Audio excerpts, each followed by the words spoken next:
ბათუმის ბულვარის ცენტრალურ ნაწილში მდებარე პირსის შესაძლოა დაინგრეს. მიზეზი ობიექტის მშენებლობისთვის საჭირო ნებართვის არ ქონაა. გარემოებაზე ყურადღება ბათუმის მერიაში ობიექტის აშენებიდან მხოლოდ 3 წლის შემდეგ გაამახვილეს. როგორც მერიაში დღეს ეცხადებენ, 2010 წელს თვითმმართველობასა და შპს ბათუმს შორის მხოლოდ პირობიანი საიჯარო ხელშეკრულება გაფორმდა.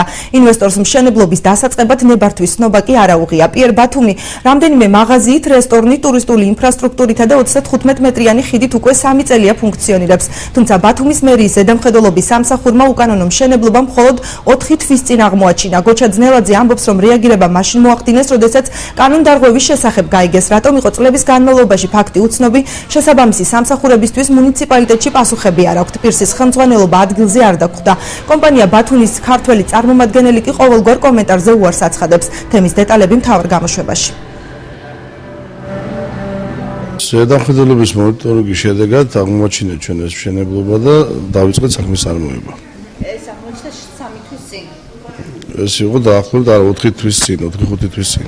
კომპანია დაჯარიმა 3000 ლარით, მაგრამ ვინაიდან მითითების შესრულება ვერ მოახერხა, 3 თვის შემდეგ გაუსამაგდა ჯარიმა და ამ დღეებში გადაიგზავნება უკვე სასწავლებელში იძულებით აღსრულებისათვის. იძულებით აღსრულება გულისხმობს თანხის ამოღებას და თავისთავად დემონტაჟს.